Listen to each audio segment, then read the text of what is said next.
crazy, man. I placed my faith in Jesus, and I didn't understand all the story or all the, terms. All I knew is that my way wasn't working, and I did some pretty crummy things, and that I was willing to give this other way a chance. And man, honestly, that night I got a taste of the thing I had been looking for my entire life. Yeah. Guys, what's up? We are here for our second ROOTEDxRISEN Talk with one of my best friends, one of our dear friends of ROOTEDxRISEN, Chris Dew. Chris is a evangelist. He started Chris Dew Ministries, founded in 2015. We actually met, Chris, what's it been, 5 years through Clayton King's coaching network. Yeah, bro. Just this year, I was reading earlier that you guys have seen almost 400 professions of faith during the middle of a pandemic. You recently released your first book. You launched your first podcast, The Real Answers to Addiction, in January, correct? Was it January of this year? Yeah, man. You and your wife, Kathleen, have been married, 2-3 years? I think, right? Yeah. I think it's around almost 3 years, Almost or a little over 3 years. years. Almost 4 years. And in you're January. expecting your first child soon. Yes, we're excited. Incredible. Cannot believe it, bro. Thank you so much for joining us. Thanks so much for being on our ROOTEDxRISEN Talk. Bro, can't wait honor. to Love you guys. We love you, man. It's so cool to be able to sit down and kind of have a conversation with you. Your story is incredible. We were just kind of talking about some of what you guys are doing before we started this, but it kind of want to hear a little bit of your story for people to kind of understand just how great God is, and kind of talk through a little bit of your initial encounter with Jesus, what that was like, kind of what led you to it. And just, you don't have to get into the weeds of your story, but just kind of give us a brief synopsis of how you got to kind of walking with Jesus in general. Absolutely, man. So my past is a little sketchy, or extremely sketchy. I wasn't raised in the church at all. Was kind of raised pagan, had awesome parents, but they didn't have any real view of God. And they were, they did the best they could. But I had like an average upbringing, had great Christmases, had the sweet house and the corner lot and that whole thing, but had a really bad speech impediment as a kid. I couldn't really talk at all, which made life extremely uncomfortable, as you can imagine. I couldn't order food at restaurants. I couldn't answer questions in school. Like, I couldn't hold a conversation. Lots of anxiety went along with that. And it was really awkward. But on top of that, I had like this hole in me. I didn't understand how come it was there. And I could put on the happy face on the outside, but on the inside, I was empty, and I was a hollow human, just a hollow human.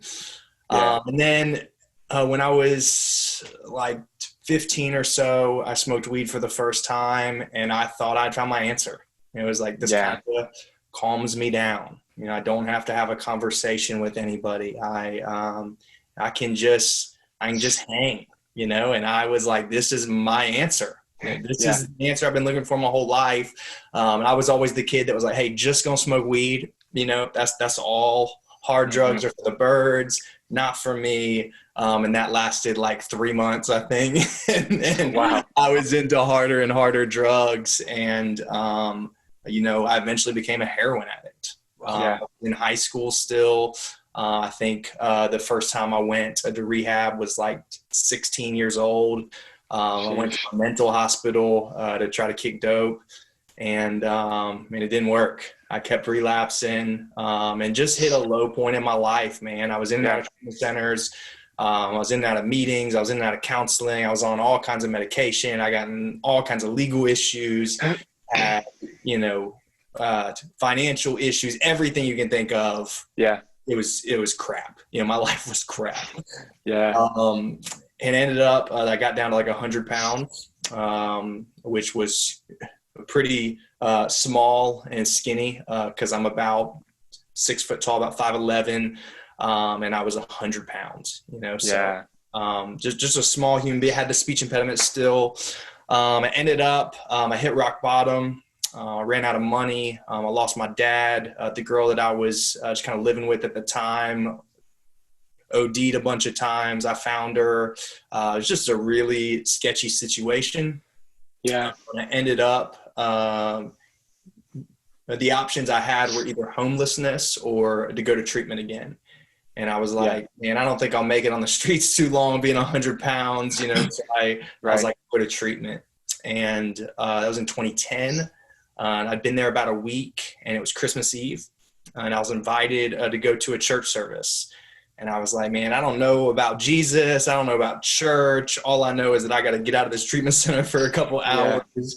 And I heard that there's cool music and an inspirational message. And I went and I heard the gospel. I heard about Jesus. I heard how that he isn't afraid of our mess, but rather he came into the mess. And he lived life in our place, that he was crucified on a criminal's cross. He was put in a tomb. He rose from the grave on the third day. And through that, that all the junk I've done in my past is able to be forgiven. And it's incredible. And that the power of the evil I was involved in was able to be overcome, and I could live in freedom, and that I could be reconciled to the God of the universe. And that night I placed my faith in Jesus. And you were how old at that time? How old were you at that point, Chris? 20 years old. I was 20. I was almost 21.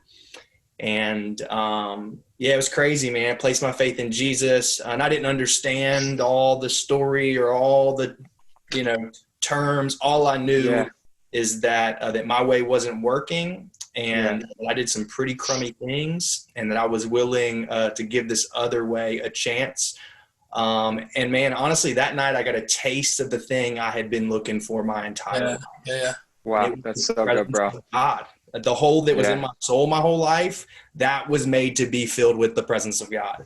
Right. I got a taste of that night, and man, how did that make you feel in that moment? Like, where it's like you've been searching through all the different avenues that, all throughout your life, you grew from, growing up pagan and had a great family, but you're still missing that one little instance and that one relationship. Like, but then all of a sudden, 20 years old, you experience just a little taste of it. Like, kind of go through that feeling of like that taste, that initial, just like, oh my God, this is you. This is what I've been searching for. Yeah, man. So I don't know if I had that language at the time. You know what I mean? Sure. All I knew is that I had the chill bumps and heard about this guy, Jesus, heard about this God. And it kind of, all the questions I'd had my whole life, man, I don't know, just started to make sense. There is God. When I looked at the sky and stuff as a little kid and was like, man, like who made that? You know what I mean? Or like a peacock even, right? When you look at these animals that are like, clearly have a designer behind them. What is this? And then in that moment of hearing about Jesus and placing my faith in him, and just it's kind of like this, man. So the first time that I smoked weed, as I told you, I thought that was the answer, and then the next time that I did like a harder drug, like when I tried it's like anxiety medication, right? That I was like, man, this is way better than the weed. I'm just going to do Xanax from now on and stuff. And then when I tried heroin for the first time, it was like, man, I'm all that stuff. I don't care about it anymore because I just want heroin. And I think it's like that on a way crazier level, that when you get a taste of the thing that you were made to experience, all the other stuff, like you're willing to throw it all away because you got a taste of a greater pleasure. And it's like the parable that Jesus told in Matthew 13:44, I think it is. He says, the kingdom of heaven is like treasure hidden in a field in which a man found and covered up. And then it says, in his joy, he went and sold everything that he had in order to buy that field. Yeah. And bro, I think that's what it was. Like, I got a glimpse of this treasure that's infinitely valuable. And it was like, bro, I'll throw the drugs away. I'll throw the girls away. I'll throw the porn away. Like, I want that, I want it, That's incredible. So Chris, correct me if I'm wrong. Which your story is genuinely, is incredible. I heard it the first time 5 years ago, and it's still, I remember sitting in the coaching network with Clayton with you, and like you you were one of the few guys that was like, I'm kind of thinking about maybe sort of like God might be calling me to be an evangelist. And, which we can kind of get into some of what that means, in 2020 later. But I remember sitting there and you're like, this is kind of maybe sort of what I'm thinking, which, Clayton is one of the most renowned evangelists of our generation. I mean, in my opinion, ever. Now, granted, I'm biased because he's a friend of ours. Yeah. But correct me if I'm wrong, but the church that you went to for that service was New Spring, correct? Which is still your church to this day, which you ended up going through New Spring Leadership College later on before you went into kind of full-time ministry. So kind of talk about a little bit what role the local church played in your journey of faith and how how that helped you get to where you wanted to be in pursuing ministry and everything like that. It's a great question, and it's played a big part. Like I've been a part of the exact same church ever since I got saved. Yeah. So it's home to which me. It's an incredible church as well. I mean, like, let's go. It's an absolutely amazing church with incredible leaders. So that's always a nice thing. Journey through all kinds of different stuff with the church, right? But it is a great church. I love it, man. Yeah. But honestly, like they taught me everything. Like on the spiritual side, obviously, like how to read the Bible and like how to lead someone to Jesus and how to kill sin in your life and all this stuff, man. But even on a practical level, like I learned how to to handle my finances at the church. I learned how to lead a meeting. I learned how to even pay my taxes and stuff. You know what I mean? Like all this practical stuff that like the average person just kind of learns growing up. I didn't know anything. Right. Really through the local church that I learned all the practical things. And then they were really generous to me. Like, one of the core values that we have is having a kingdom mentality. And bro, like they have had that so much with me to not be like, hold on, so you want to go out and help other churches? Like, why don't you just want to stay here? Yeah. Absolutely not. They were like, hey, how can we bless you? And they've really been an integral part of to helping me to launch the ministry, to ordain me. It's incredible, bro. To be the spiritual covering, to give us office space at the church, like to bless us financially, even with opportunities, man. I've preached at our church before. And it's just a huge blessing, man. For the evangelists out there, man. I don't know if you have evangelists who listen to this, man, but if people are like having that calling, the number one thing other than having a strong personal walk with Jesus is find a local church. Yeah, that's really good. Under that spiritual authority, and there's so much power in that alignment, Yeah. So do you feel like I've heard it with people some before. I don't know how much now, but I feel like there has been somewhat of a shift where people feel like they don't need the local church to walk with Jesus, which is true, but it's almost two sides of the same coin, because I feel like if you don't have the local church, but you don't have a personal walk with Jesus, you're missing the power on both sides, or one side or the other. So what would you say to people that are kind of struggling through finding a local church and then giving the local church the grace to be imperfect? Because that's the reality, is no church is perfect. And there's a lot of people, and probably people who are going to listen to this, who've been what I would call burned by the church and have had leaders who have failed, or leaders who have done them wrong. And I think that's a big thing of our generation as well. The people around our age, the amount of people I've had a conversation with where they had left the church because someone had done them wrong in some capacity. And then they, Jesus met them where they were and they kind of came back. So like, what would be your message, I guess, to that person, and how to like kind of navigate some of that? Does that make sense at all? Yeah, definitely, man. I think a few things come to mind. One is the words of Jesus. He's teaching on forgiveness. He says, if you can't forgive other people, then I don't forgive you. Wow. And like, that's so strong. Heaviness to that text, right? But the reality of it is that we all have people that have wronged us. And when that's a spiritual leader in our life, that's tough, man. It adds this weight to it. It adds this, man, I don't know if I can trust the church again and stuff, but Jesus, if he was able to forgive you of all the stuff you've done, and that's not right. Come on. Tell a parable about the person had this massive debt, right? And that the loan guy says, no, it's all forgiven. And then that guy, goes out and he says, you owe me $3. And he's like, I'm going to put you in jail and all these things, right? And he says, like that's a heavy parable, because he's trying to get the point across that, man, you need to realize the weight of your sin and the grace of God, and then hop back in. And I would say, and I know this is a little strong as well, but I would say, man, that it isn't possible to have a personal walk with Jesus outside of the context of a local church for a long time. There's for sure times of transition, and this one, I'm trying to go somewhere else, man. But man, there's so much fullness and joy and just blessing in the local church, man. That's absolutely where healing takes place, man. It's where you can have, it's actually how you can be discipled. It's where absolutely parents and not just kind of teachers on the internet or whatever, engineers, that you're getting all these teachers, but rather you're like, actually have people that care for your soul and have real relationships and all these things, man. So I'd encourage you to forgive and to jump head first into the blessing, the community of the church is. Yeah, for sure. I mean, I think that's what you said is strong. I mean, just like Jesus said, that the aspect of forgiveness and understanding the weight of what we're forgiven in relation to other people. I mean, I think it's real that people do feel wronged, and that there are ministries that have done people wrong and have led, inappropriately. And it's just, you come down to the point in time is, man, we're humans. Everybody's going to mess up, I mean, you just look at anything any of us have done in our past, and it gives you that perspective completely.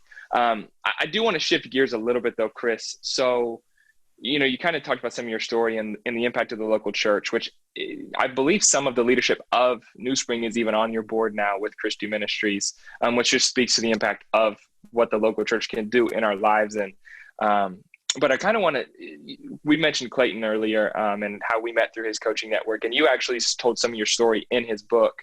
And just kind of how, what you went through, and, when your dad died. You told the exact story of when you found out your dad had passed away, and where you were in that moment, and where you ended up going to, and then finding your girlfriend at the time who was OD'd, and just talked about some of the anxiety and the depression that you faced at that time. So I want to ask specifically, what was different for you? Because what I've noticed typically is, if you have anxiety, it doesn't just go away. It's more severe in seasons, and depression's the same thing. If you are truly depressed or face depression, then it's stronger in certain seasons than others. But so what was different from you, and how you fought it then versus how you fight it where you are now, a little over 10 years later from when you kind of got into that journey of, your deep state of struggling through drug addiction and everything like that? Yeah, man. Well, how I handled it back then was, in just alcohol and drugs. I mean, had all kinds of anxiety, especially with the speech impediment stuff. And I can highlight that just aspect of it. But man, like I hid in my house, I hid in my apartment, and just kind of did heroin and nodded out, like that was the escape. And it was instant satisfaction. But ultimately it was a spiral downward, that it got worse and worse and worse. That as I did drugs and as I treated it like that, it wasn't like, okay, I'm healed now, I have peace, I can go out in public. No, it's like, man, I'm hiding more and more. But now, man, I don't have that to run back to. I've been clean actually in like 3 days, it'll be 10 years, which is crazy, man. So I haven't ran to that in 10 years. So what I made a choice with it, because obviously I had the speech impediment still. And I'll highlight that part of my story a little bit, man. But 3 months in, I felt like I heard from the Holy Spirit that I was going to be a preacher of the gospel. And he was going to use my voice to communicate his love to, and his word to humanity. It was one of those situations of, heck no, like I'll do anything. Hell no was the actual verbiage that I used. I was like, God, no, like I'll do anything other than that. Like, man, anything other than speaking in public. But he ultimately said, I made your mouth. I can do anything I want with you. And I made a decision early on, that I wasn't going to let fear hold me back from anything that he was calling me to. And that meant that there was times where that I felt prompted by the Holy Spirit to explain my story to someone, or to just invite someone to church, or to give an amount of money that I thought was ridiculous or something like that. And I made a decision, hey, that I'm not going to allow fear to hinder anything God's called me to. But that doesn't mean the emotion of fear wasn't there. It's often there still. Like, we talk sometimes, like, you pray for me very often, and there are very many times where I'm like, hey dude, I'm about to preach at this church with 3,000 people there, and bro, I have the emotion of fear that is coming up inside me right now. But the choice is to either act on that fear and to let it hold me back, or to trust the Lord and jump. It's like jumping out of a plane, right? You are so scared to jump out of the plane. You have the emotion of, I'm scared to death. I'm fearful of jumping out of the plane. But eventually, like, you're like, man, I'm just going to trust the parachute and jump out of that thing. And once you've trusted that parachute 20 times, 50 times, 100 times, and it works every single time, man, you're going to trust a lot easier to jump out of the plane. Wow. I think what you said is really key, Chris, because you mentioned how the emotion of fear is present, but that doesn't mean you are afraid. Right. And we talked to Andy a lot about that in Collection 2, discussing kind of how we've called ourselves depressed, we've called ourselves anxious, we've called ourselves fearful, and we've taken on an identity that was only ever a feeling, or was only ever an emotion that was present. And, certainly don't say that to minimize the anxiety or the depression or the fear that people face in any capacity, but we've taken on an identity that was only, like you said, ever an emotion that was present, and we chose to act on it and identify ourselves with it, rather than turn to the other direction, which, I think is a word for somebody, man. That's so strong, because we can either act on the faith, or we can choose to believe in, we can either act on the fear or choose to believe in faith. And it's in this too real quick, man. I think there are some people, and I've got some good friends that are in this camp, that legitimately have an anxiety thing in their brain. Yeah, 100%, bro. Like, you need to be on medication, and I am, I'm absolutely on board with that. What I'm not doing is over-spiritualizing the problem and saying, oh, not at all, bro. The Lord, you know what I mean? That's not helpful in that situation.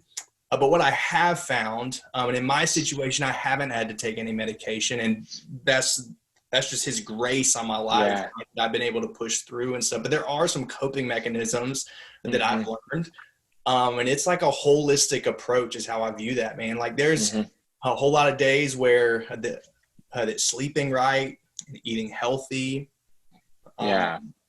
and having really good friends I can talk to about my emotions, and even having a counselor that I go to sometimes, and all of that stuff, even writing like a gratitude list and stuff like that. All that practical stuff changes the game for me. And even exercise, man, like, that's one of the rhythms I have in my life that really helps that a whole lot. Yeah, I was getting ready to ask you that as well. It's like, what do you do? What are the daily disciplines you have in your life now that, and you just gave us some of this, there's the routine and the rhythms that you've put. I just, like you said, that's a word for somebody, bro. Cause there's legitimacy to real, depression, anxiety, and things that are genuine, need medication, and, never say anything to minimize that. And never want to over spiritualize the battle that there is with that, because it's real. And I was just reading in Luke 9 about, a demon possessed boy, and like that realm of things is as real today as it ever has been. But I think that's strong, bro. That's so good. I do want to ask you as well, how, you started as an addict, and now over, 10 years later in your journey, you now are a minister to addicts, and, you guys have been able to give away hundreds of copies of your book to people struggling with addiction. And so kind of how passionate are you about that? And you've built a lot of your ministry on the idea of joy, and the fruit of the spirit of peace. And so what's that been like for you to be able to go from, I am one of you, to now let me help you see how you can come out of this as well? Yeah, it's an honor, man. It's an honor, to be able to give the thing that was handed to me for free, to be able to give that away as well. has been really cool, man. One thing that my counselor told me, this was early on, this is probably a year in to following Jesus and being sober. I think this will be helpful as well for somebody. But man, that my plan was to open a treatment center. That was that was the plan, just coming out of rehab, man. When I heard the Lord tell me, hey, I'm going to have you speaking, I was like, sweet, I'm going to open a treatment center. It's going to be dope. I'll have like 100 residents there, and we'll just like really pour into them, minister to them. And I was going to school for this. Like, I was ready to do this. And my counselor challenged me one day, and he said that you are walking in a lot of freedom right now, but there is a level of healing and freedom that you haven't experienced yet. And I was like, wow. Okay, like what is, like, explain that to me, because I haven't touched a drug. I'm free. I'm doing ministry, like I'm helping people and all this. And he said that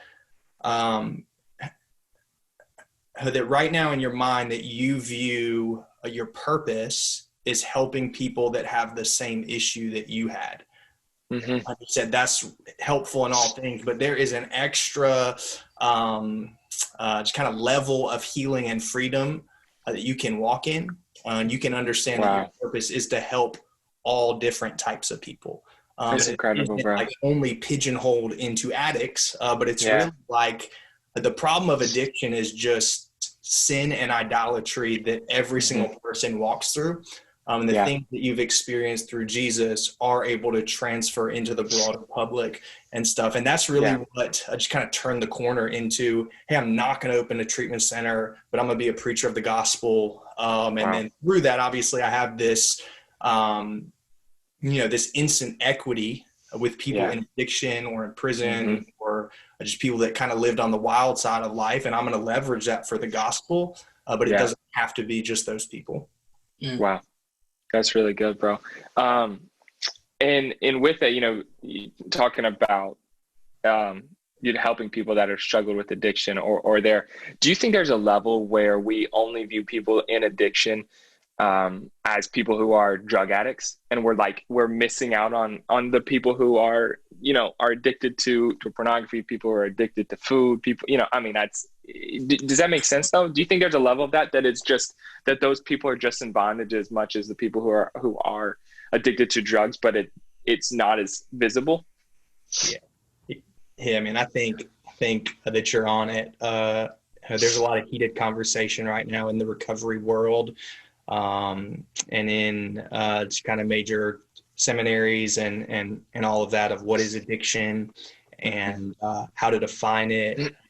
Just the people who are hardcore drug addicts, or is it more, it isn't just about substances, it's also behavioral addictions and things like that. And I would land more in the camp that you're expressing is that, hey man, that how I define addiction is that addiction is to run to anything other than God in order to fill the vacancies inside of us that eventually enslave our heart, mind, and body. Dang. So absolutely that's addiction, right? We have this hole in our soul that is ultimately, that is meant to be filled with the presence of God, yet we run away from that and we choose the creation over him, creator. And then it eventually enslaves our heart, mind, and body. It's the same thing with pornography or sex addiction in general, or even smoking or things like that. I think that it's absolutely a lot more holistic. But the hard thing about explaining that to people is that the crackhead has a lot more practical consequences of his addiction. That's what I was going to ask next is do you feel like it's almost easier is not the right word, but do you feel like there's a different level of ministry that happens with someone who is addicted to drugs versus someone who is a sex addict or a porn addict? Because on the surface, there's not as much visible struggle or visible consequences. Yeah, definitely, man. I'll tell you this, I find it way easier to minister to a drug addict than I do your average person that has another form of addiction, because they know they're poor in spirit. And that's what Jesus said, right? If you look at the Beatitudes, man, the poor in spirit is the drug addict, right? Like he knows he's a sinner. You don't have to convince a drug addict.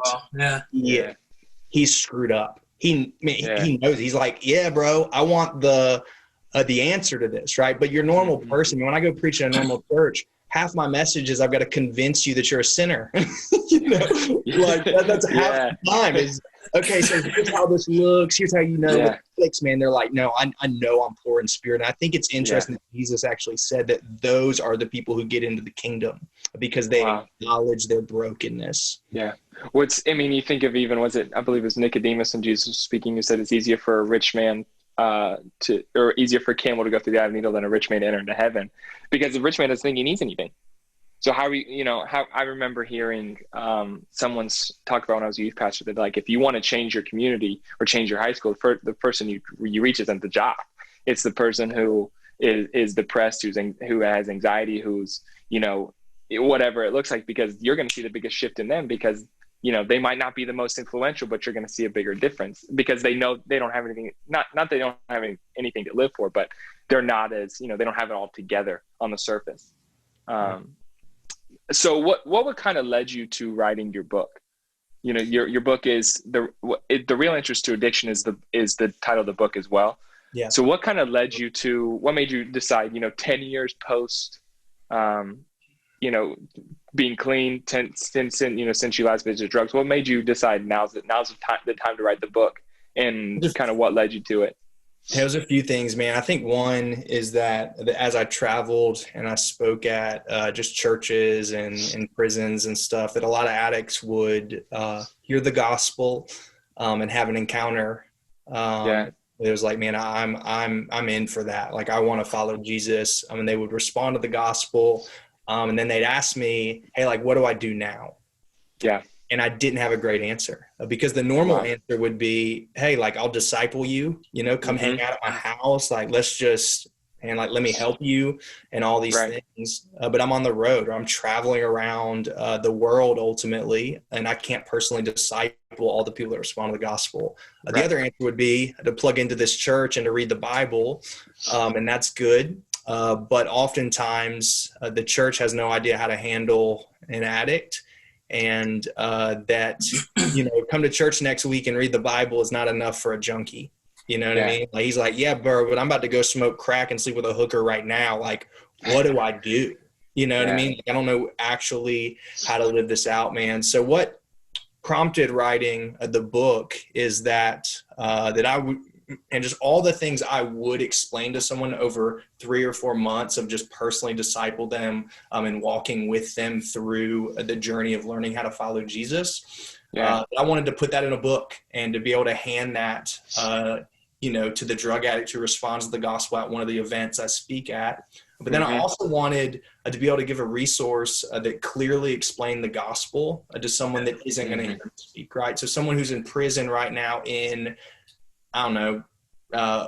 Florida, who has has a life sentence down there, and he doesn't know Jesus, right? But he, has a past in addiction, and he's even doing drugs in jail and stuff. That this would be a resource that he could get in his hands, that he could hear my story and be like, oh, I kind of connect with this dude, hear the gospel, have an encounter with Jesus through that, and then have a practical plan of discipleship walking forward, and even in order that they can live in forever freedom.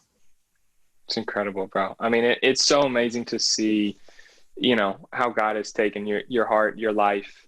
And he's just, dude, in 10 years, you started your struggle through this addiction, 15 years ago and look at where God's taken you in 15 years. We talk almost once a week, or if not sometimes more. And just to sit back, and I'm in a text thread with some ministry partners of yours, and I get to hear all the time about what God's doing. Genuinely, I hear from you about once a week about where you're going, what you're doing, and it's incredible. Sincerely, I love to see. I've told friends of mine this before, and I mean it, but one of my greatest privileges and one of the greatest blessings to me is that I don't care what you're doing, but if you're doing what God's called you to do, that's all I ask. That's all I could ever want for friends of mine. So to see what God is doing in your heart and your life, but it helps that you're a Duke fan too. So we, it's, it's easy to love Jesus when you love Duke. But I want to ask you, just opting out of the rest of the season. We're just like, yeah, we're done. We're just not playing any more games. We're not this year. Oh yeah, COVID. We're not playing. We're not talking about it. We're not talking about Coach K. Coach K knows what he's doing. I do want to ask you another question, man. But for you, where you are in your journey right now, what's the biggest habit, rhythm, pattern that you have, or that helps you walk with Jesus every day?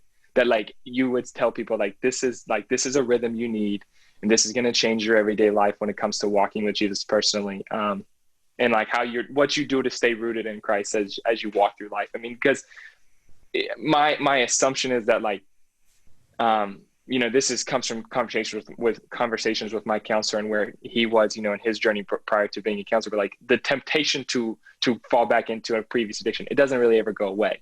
But the ability the level that you fight it with, or the perspective that you fight it with, changes the farther you get into your journey. So what are you doing every day to make sure that you're loving your wife well, you're loving your friends well, you're walking with Jesus, and your heart and your mind stay in a place where you can minister to others?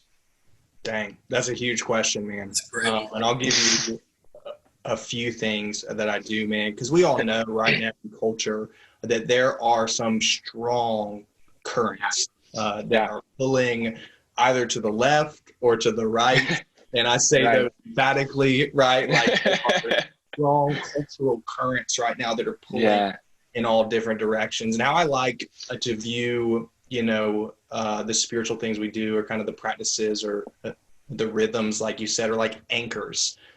Because if we're not anchored in Christ, then oftentimes what happens is we get, pulled out to sea, and eventually we drown.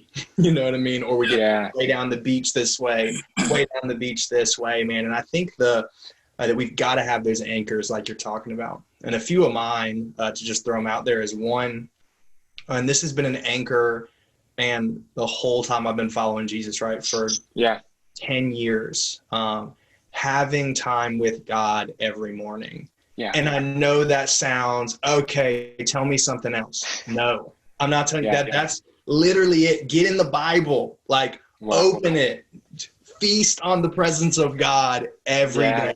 Like, it is not like this, oh, I'm going to be religious and I'm going to be reading. No.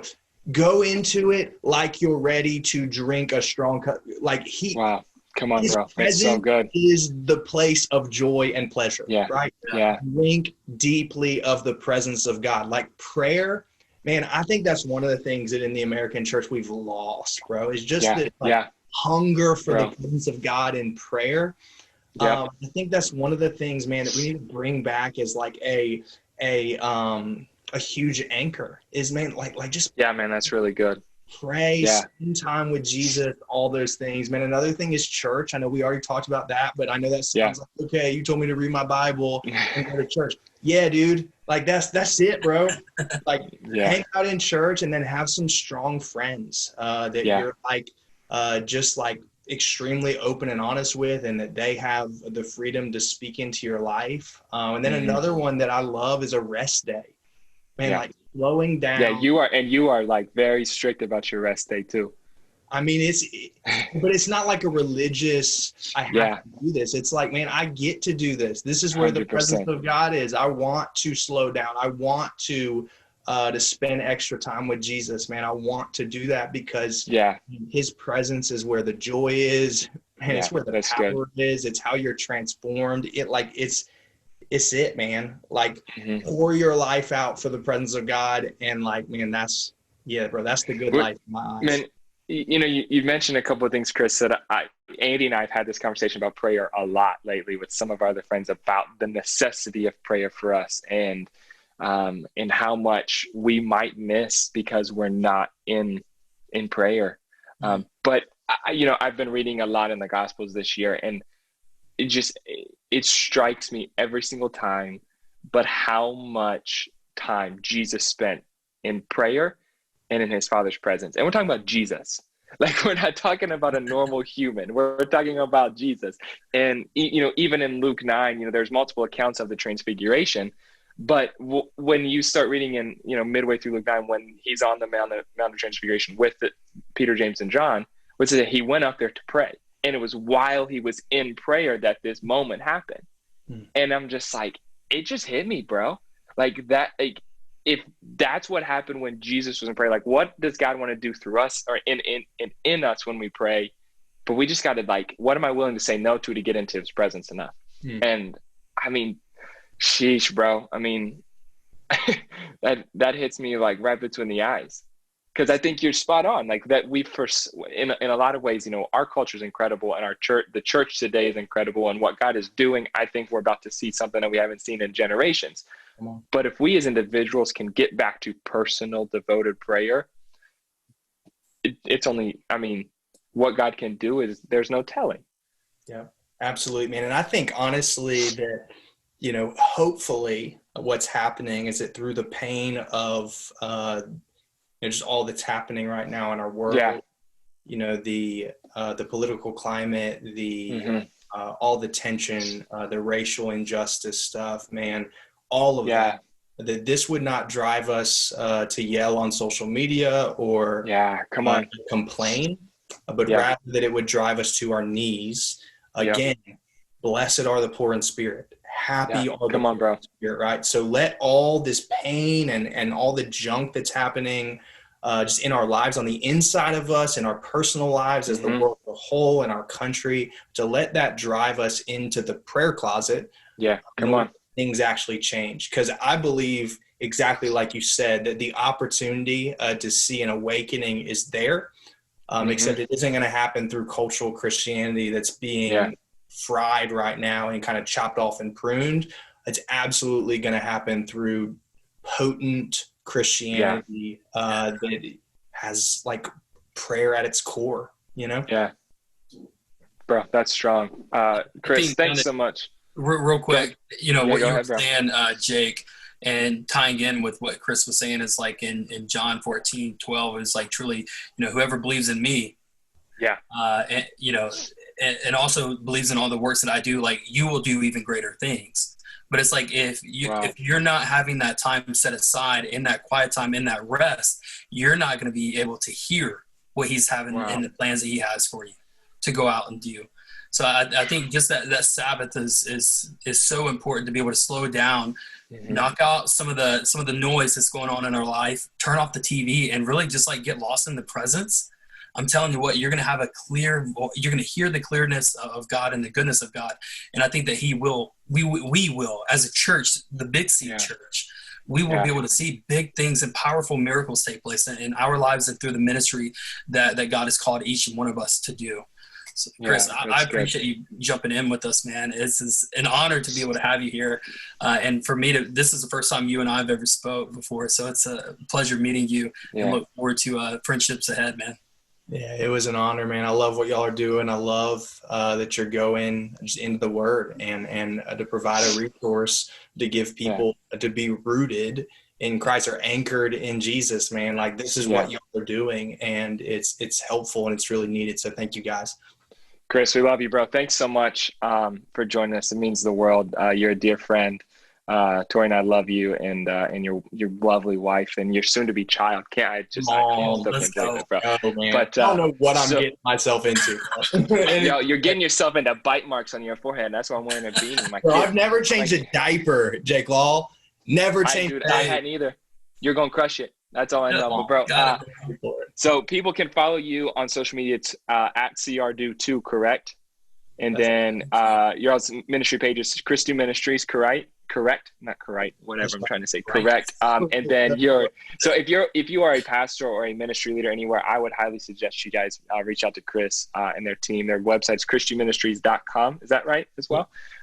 So reach out to them. I genuinely, I cannot speak highly enough of this guy and what God is doing through their ministry and in his heart and in his life. And that's just what everything he said today are things that I know for a fact he lives. He talked about Sabbath. He and his wife are absolutely devoted to doing that as a couple. Chris, you just posted about that yesterday and about the importance of you all getting away and planning and praying and getting ready for a new season. So I highly suggest getting him for any event you can. Follow him, keep up with what they're doing, bro. We love you. Thanks so much for being a part of this, man. It's an honor, man. Blessings.